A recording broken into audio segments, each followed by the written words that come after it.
Now, UFC and football have a regulated level of violence. Some people don't like that. Basketball, load management. Soccer, not enough scoring. Hockey, same thing. Every sport has a hole. College football's hole, too many awful games. There's 32 NFL teams, and each weekend there's 7 or 8 great ones. 7 or 8 out of 32. The margins are thin. It's close. In college football, there's 130, 132 teams, and you may get 5 great games. College football has a big, great game shortage. Labor Day weekend, it's called Google. It's a search vehicle. Look it up. 80 games, roughly, over the Labor Day weekend. 2 interest me, and I love college football. LSU and Florida State. I think LSU is going to win the national title. I'll watch that. And TCU, Colorado, although TCU is going to blow them out by 3 touchdowns. It's Deion Sanders' debut, and I want to watch. 80 games, couple that get me to a TV.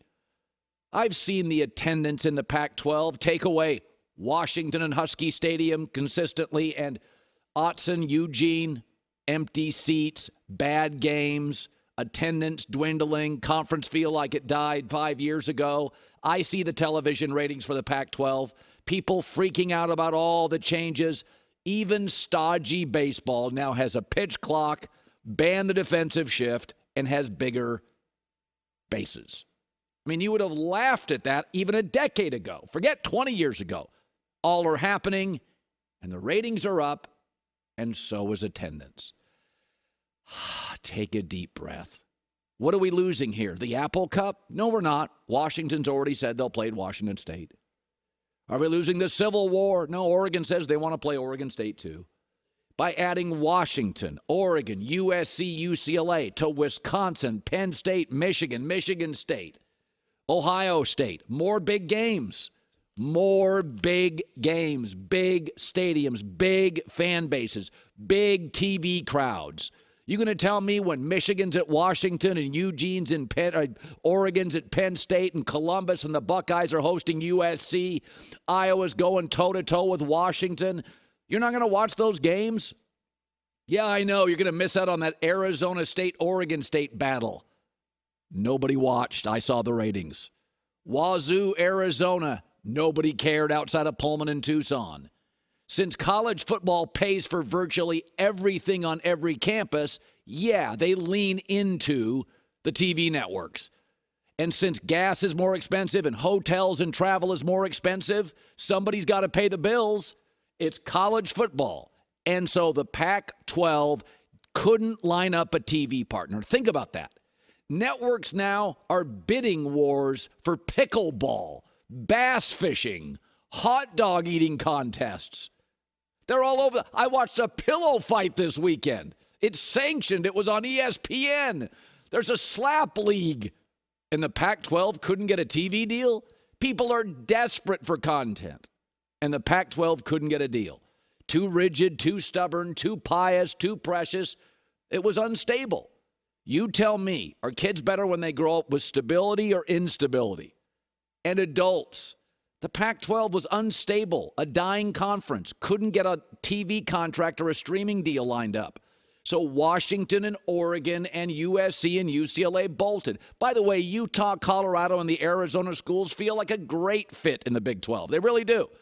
I don't know what happens to Wazoo and Oregon State, Cal and Stanford. I don't know. But I know adding Texas, Oklahoma to the SEC, more big games. Huskies, Ducks, Trojans, Bruins to the Buckeyes, Badgers, Hawkeyes, Wolverines, Spartans, Nittany Lions, more big games. If I'm paying for everything, darn right I'm going to look for more stability and a better TV contract. I've said this about March Madness for years. If CBS and TNT spend $1 billion a year on March Madness, shouldn't they get a say in the seating chart at the wedding? If you pay for the wedding, can't you say, I don't want Marge sitting next to Bill? They fight all the time. You don't write the wedding vows, but you get a say in the seating chart at the wedding. If football's paying for everything, and college football's literally paying for every program, Ohio State probably has 38 Division I programs, 33 lose money, 4 break even, 3 make money, and college football makes big boy money. They're going to line up. So as Washington, Oregon, USC, UCLA line up with the networks and make more money. They got to pay all the bills. More big games. I love college football, but it has had a great game shortage forever. Google the Labor Day college football schedule, and you tell me if the sport doesn't need tweaking. That thing should be filled with USC and Notre Dame and Ohio State and Texas and Oklahoma and Oregon and LSU and Georgia. It should be filled. Instead, you get something called Mercer and Middle Tennessee State and Panera Bread Tech and Roast Beef University playing major conference powers and getting steamrolled by 40. What are we grabbing onto? What are we losing? Regional games that nobody showed up and nobody watched. I see the ratings and I see the attendance. More big games. It's the hole in college football. It needed tweaking. It's here. I can't wait. I can't wait. And by the way, Florida still plays Florida State. Wazoo's going to play Washington. Civil War is a great game. They'll still play. But it was time. Big Ten is a better conference, better revenue, better stadiums, better tradition. Pac-12 died right in front of us. It's sports. Things happen. All right. They say as you get older, this is what they say. I'm not sure who they is, but as you get older in life, that you get more conservative. I don't know. It's not happening. I'm not angry enough. Republicans these days are mad at everybody. Bud Light, Disney, wokeness, Joe Biden, and the United States women's national team. Or are they happy? Apparently, because Megan Rapinoe missed a penalty kick and didn't collapse into a puddle of tears, they are very upset. Here, she had a smile after losing, and certain people did not like it. I mean, this is like a sick joke. For me personally, I'm just like, this is dark comedy. I missed a penalty. This is the balance to the beautiful side of the game. I think it can be cruel and just not our day. Yeah, it wasn't their day, and it wasn't their tournament. First of all, nobody has ever won back-to-back-to-back World Cups. Pele didn't, Maradona didn't, Ronaldo didn't, Messi didn't, Brazil didn't, Argentina didn't, and we weren't going to. Nobody ever.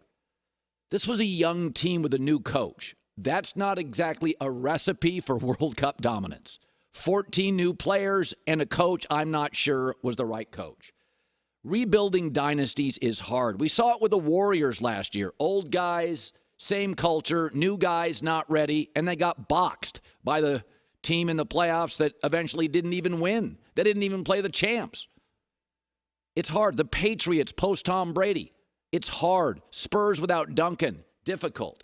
Older players, older cultures, trying to bridge the gap. Sometimes you fire a coach and move on to a new coach. That's what the United States women did. A dynasty, and they're in the middle of a rebuild.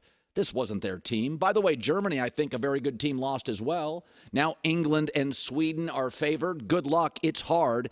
Even when the United States women's national team had your Mia Hamms and your dominant performers, they were winning by a goal late.